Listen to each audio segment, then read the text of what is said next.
Far too often, defendants claim that they've got some sort of mental illness. They do that to get murder dropped down to manslaughter on the grounds of diminished responsibility. And this leaves my comments full of comments of people saying that they didn't believe the mental illness story, or if they had a mental illness, they should have got help earlier. And more often than not, I do agree. But today's story is the story of Owen Herbert. It's a case that is absolutely horrendous because he did have a mental health problem and he was getting help for it. But ultimately, it was the system that failed him, and it was the system that failed his victims. Disclaimers are a must before we start. This is a true crime case. It's a real story involving real people and real families. So although I do want you to share and comment, please be a little bit sensitive as you do so. Having not long since got his GCSEs in autumn of 2019, 16-year-old Owen Herbert were going to form college in Windsor. However, it was only 8 months later, in May 2020, that he had an overdose on paracetamol and he had to attend hospital. 3 more months on, in August, he was referred to the early intervention in psychosis team. Owen was saying that he could hear voices and he had other issues with his mental health and he really needed help. However, the early intervention in psychosis team found that he weren't very engaging with them. He were, as they said, failing to engage. So he was discharged by them, and that was only 1 month later, in September 2020. But of course, that didn't help his mental health issues, and they just continued to get worse. It weren't all that much later that Owen phoned the NHS. He called them on 111, which is the non-emergency line, and he told them that he was laid down on some train tracks and he wanted to kill himself. He was, or if not at the time, he had been smoking cannabis. And as we all know from past cases, this is not saying that cannabis causes these issues. I'm not putting that out there. But we do know, we have seen that if someone's got mental health issues, cannabis can really make things worse. A few more months on, in July 2021, Owen had a mental health assessment. During this assessment, he described hearing voices in his head, and they were giving him like a running commentary of life and the things that were happening in it. They were saying negative things to him, and he thought that he could read other people's thoughts. He also believed that God had contacted him and that he was on a mission from God. At this time, Owen's living with his parents still, and that's quite an okay assumption to have made anyway, because he's only, 17, 18-year-old? But they phone and report him to the authorities quite a lot. And on this occasion, they phoned and reported him to the police because he was being violent and he was threatening to cut his own throat. Throughout August 2021, he continued to be abusive and violent. He was still having delusions, and at one point he tried to hang himself. And when I say he was having delusions, these were auditory, these were visual, and he was also having delusional thoughts. These delusional thoughts included harming his dad, harming himself, and he was claiming to have powers of telekinetics and telepathy. Things were just getting worse, and he continued to display worsening and more erratic and more unpredictable behaviour. Throughout all of his time, his parents conceived there's something really, really not right, and they're trying to support him, they're trying to get him help, trying to get him a suitable care, but nothing's given. There's just no help there for him. As I said, he was living with them, so they were getting first-hand experience. They knew exactly what was going on, what he was doing, how he was doing it, and they kept reporting this to the early intervention team, and they were really trying to push through as much as they can that, look, our son needs help, he is not okay, and things are just getting worse. So, something gave, and he was treated with antidepressant medication. Sounds very bizarre to me, I still don't quite understand it, but obviously they did very little. And on the 8th of September 2021, he had another mental health assessment. At this point, his parents are super concerned, to the extent that they don't even think it's safe for him to be at home anymore. He's smashing things up, he's becoming increasingly preoccupied with the Bible. They're just like, he needs taking, he needs looking after properly and helping through whatever's going on inside his head. So he had his mental health assessment on the 8th, and then 2 days later, after his mental health assessment, on the 10th of September 2021, he was taken to A&E by an ambulance crew, and that was a result of his behaviour. And from there on, he was sectioned at Helmley Hospital. While there, he was diagnosed as acutely psychotic. So at this point, you're probably thinking what I were, thank God somebody's finally listening. is finally getting the help and the attention that he needs. Another 2 days on, it's now the 12th of September 2021, and he was transferred to the psychiatric intensive care unit at Parklands Hospital. And as I said, Owen is incredibly unwell, but at least he's getting the attention that he needs. Or at least so I thought. He was diagnosed with schizophrenia and prescribed some medication. But then he was released on the 5th of October, which is only 23 days after he'd been admitted. But it's worth knowing, which I didn't know, a Section 2 detention only lasts for 28 days. So even if he weren't released then, it'd have still been released another 5 days later anyway. So Owen goes back home to his parents, and I can only imagine what they're thinking. I'm sure they're hoping that he's going to be a bit better, he's going to be under control, he's going to have tablets. However, it weren't that long before his parents had to start reporting him again. The things they were reporting were he weren't taking his medication, he was drinking, he was doing cannabis, his voices in his head were getting worse and louder again, he was having communications from God. All the stuff that they had to deal with before is still there, it's still present, and it's getting worse again. On the 29th of October 2021, he was saying that 60 to 70% of his day was taken up by hearing voices. It continued throughout November 2021, and it was accompanied by his behaviour becoming more and more irrational. Then on the 24th of November 2021, his behaviour and his symptoms deteriorated even further. His mom contacted the health authorities and just told him that his behaviour was becoming increasingly bizarre, his behaviour was concerning, she was really worried about him again, and she thought he might be in danger. So this is where it starts to go really, really wrong, if it hasn't already gone really, really wrong. But it's now Friday the 26th of November, 2 days after that call, and they have to phone again and say, look, you really need to come and sort something out. So at 1 o'clock, they have a home visit. Owen had left the house after telling his parents, or I think it was his mom, that the voices in his head were telling him that he had to kill somebody at school. So I don't understand fully what happened that morning, but he left and she phoned the health authorities and said, look, we really need help now. It was basically saying that he felt like he was in a game and he had to kill somebody or he would be tortured. Shortly after that, he left the house, presumably to look for somebody, with an assortment of different weapons. When the doctors got there and he weren't there, they basically adjusted his medication and said that he had to stay at home, and if he didn't, he'd be subject to another mental health assessment.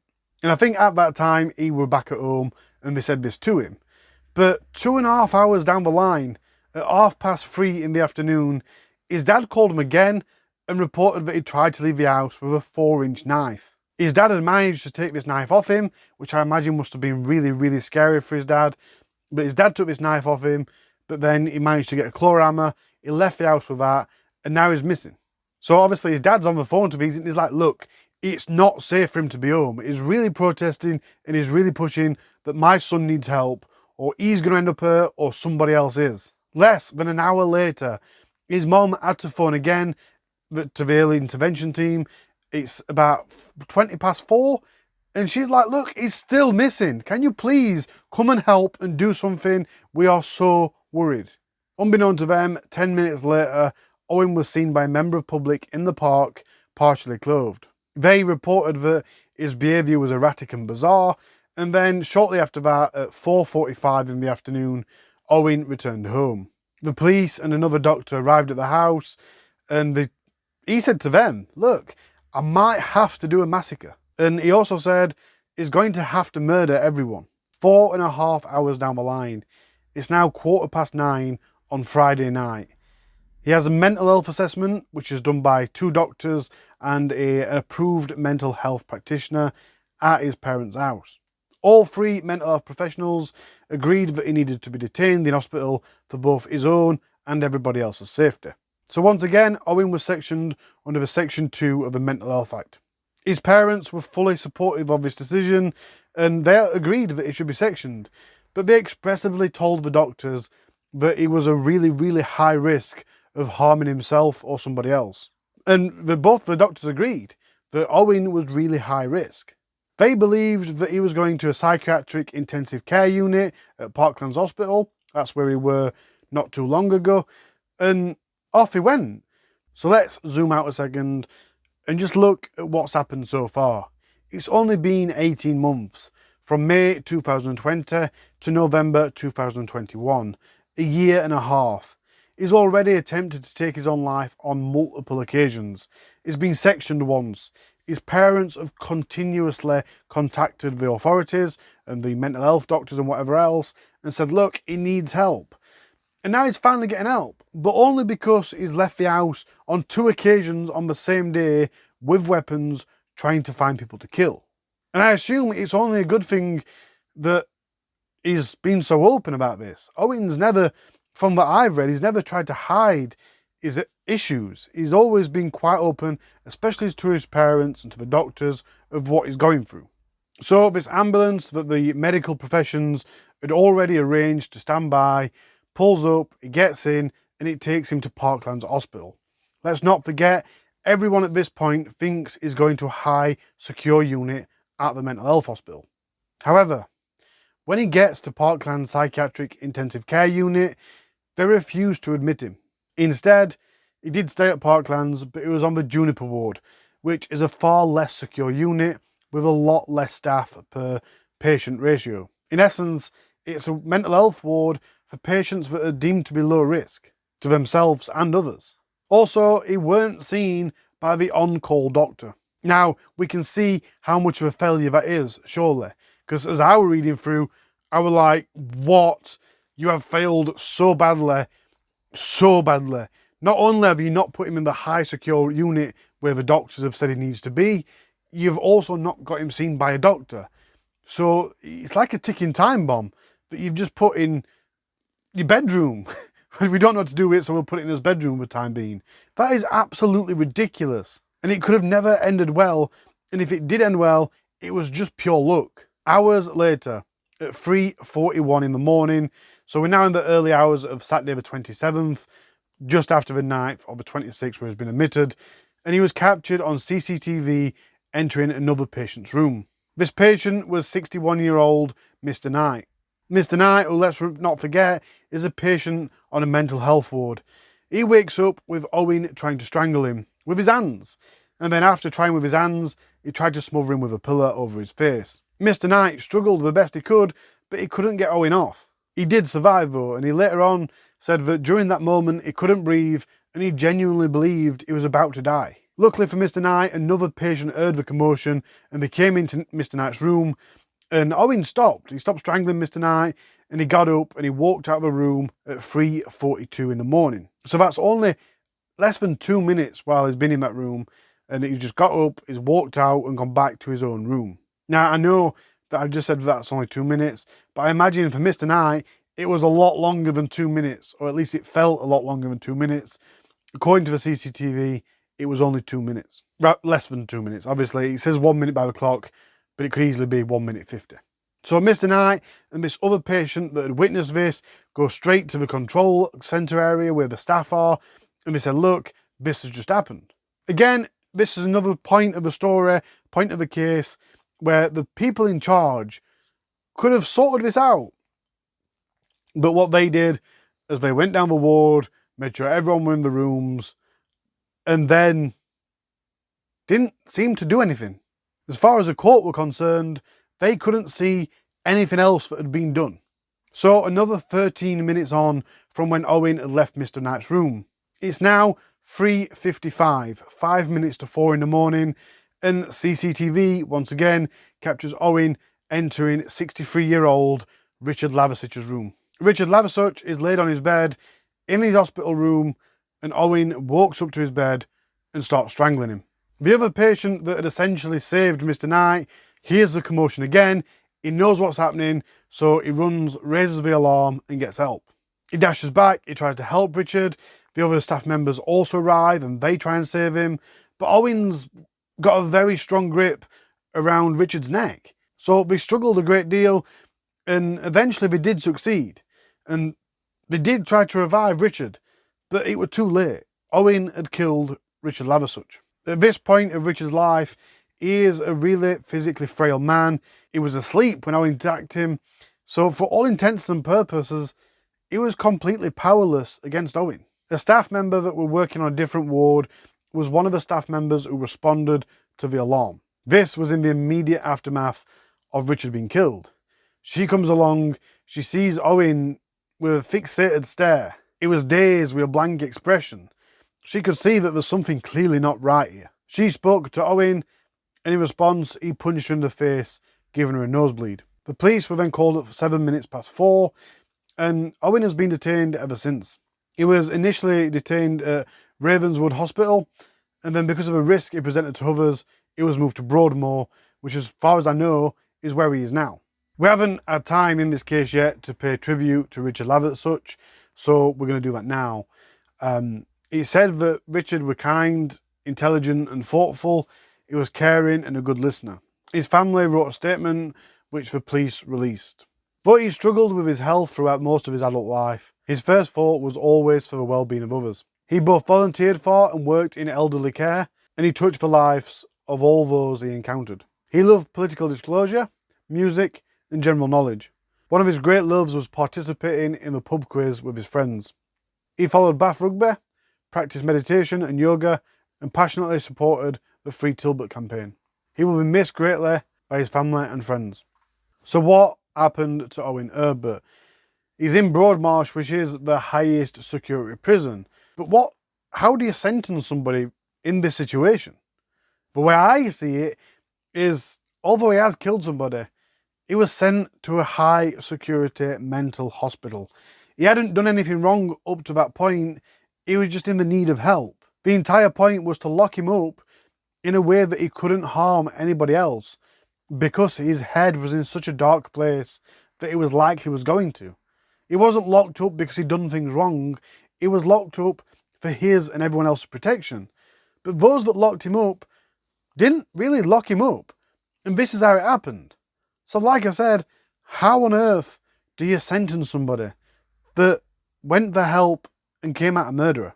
Well, it was only last week, on the 10th of February 2023, that Owen Herbert was sentenced. There was 3 expert psychiatrists, and they all agreed that Owen was suffering from schizophrenia, both in the months prior and at the time of his offences. It was obviously agreed that he was suffering from abnormality of mental functioning, which subsequently impaired both ability to understand the nature of his conduct and form rational judgment and exercise self-control. And I do want to add here as well, because I looked at this and thought, well, he's not taking his medication, he obviously don't care that much, but all of the medical experts said, no, that is a side effect of schizophrenia, it's a symptom, it's quite common with schizophrenia patients. It was also agreed by these professionals that drinking and smoking cannabis did not affect his offending. Now let me underline that again, it didn't affect his offending. That doesn't mean it didn't affect his condition, it didn't affect his offending, so they aren't being counted towards this. So Owen's defence countered the murder charge for one of manslaughter with the grounds of diminished responsibility.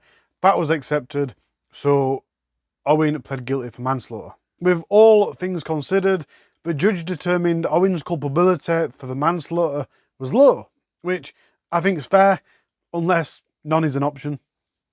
I personally think he weren't culpable at all, but ayo. There was no aggregating factors, and Owen had no previous convictions. The judge considered Owen to be dangerous and a significant risk to the public, which I think we can all agree, until he's better, that's exactly what he is. So for the manslaughter charge, the judge sentenced him to a hospital order with restrictions. He did say that he weren't going to impose a hybrid order, which means he has to do a bit of prison time after coming out of hospital. And he said that there's 2 reasons that he weren't going to do that. One, because he weren't old enough. And I looked that up, you have to be 21 to have a hybrid order. And obviously Owen's only 19 at this time, so he needs to be at least 2 years older. But he said even if he could, he wouldn't do that. He didn't see it necessary. And I agree, as I've said already, I don't think it's his fault. As bad as that sounds, I don't. If he wasn't in the hospital when he did it, and there hadn't been so many cock-ups, then fair enough. But I really do think all the people that are responsible for him not being in that high security ward, locked down, they're the ones that are mainly responsible for this. But obviously there was other charges. Owen was in court for another 2 charges, and they were both assault. The one on Mr. Knight, the person that he went into the room before, the other patient, and the staff member who he punched in the face. However, these offences were recorded as no separate penalty. The judge explained that that doesn't lower what he did, it doesn't make it okay, and it doesn't minimise the effects that it's had. But the reason there's no separate charge is because if he were going to, separate sentence, sorry, if he were going to sentence him for them, it'd be hospital orders, and they don't run concurrent, so he'd just have 3 identical hospital orders, and it'd be completely pointless. So what's to happen to Owen? And when will he be allowed out? Well, that's the thing about an hospital order with restriction. He can't leave. He'll be detained wherever he is. Like I said, I think it's Broadmarsh, and he won't be allowed out until the first tier tribunal considers that he's safe enough to leave. He's recovered enough to leave. And even then, the Secretary of State still has to consent to his release. It's possible that Owen will never be released from Broadmoor. It will almost certainly be years before he's even moved to a medium secure hospital. And if by happen chance one day he does recover enough and he is released, then he'll have medical conditions for the rest of his life. These conditions could be things like taking his medication, doing certain services like seeing a psychiatrist or something, I don't particularly know. But if he ever breaches these conditions, he'll be straight back into the hospitals. That's all I've got for you. And as I said at the beginning of this video, this is a case of where the system massively screwed up. As far as I'm concerned, the system and the people in charge were the people that were responsible for this murder. It's not as if anybody had not said. If he'd just walked in and they'd gone, oh, I have this room, you can understand. But 3 doctors and his parents sent him with the intentions that it was going to be in a high, secure unit. He was very unwell of the mind, and of course I feel very, very sad for Richard Laversuch's family. He was in there getting treatment as well. He shouldn't have been murdered. No, nobody should. Of course I feel bad for them, but I also feel really bad for Owen and his family. And that's something I have never said about a perpetrator before. The prospect of being unwell in the mind, especially that unwell, really scares me. And again, in the comments, it's always said there isn't enough to help people with mental health in the community. And this case just proves it. Owen, especially his parents, were constantly trying to get him the help he needed. There is so many occasions throughout this short case that he was failed by the system. Let me know your thoughts down below. I send my love to Richard Laversuch's family. What an absolutely awful thing. You don't send a loved one into hospital and then expect him to be killed. That is absolutely awful. And obviously, like I said, love to Owen's family as well, because again, I feel so sorry for you that he was failed by the system. And they've said that he's got non-treatable or treatment-resistant schizophrenia, and it does make me wonder, would it still have been treatment-resistant if they started treating it 2 years before, when it first started showing up? Or is it treatment-resistant because they let it get so out of hand? This is not okay. This is not right. Let's take care of his mental health. Don't get me wrong, I'm not one of these people that are all, you have to meditate every day. But mental health is important. So let's take care of our own and everybody else's. Until next week, goodbye.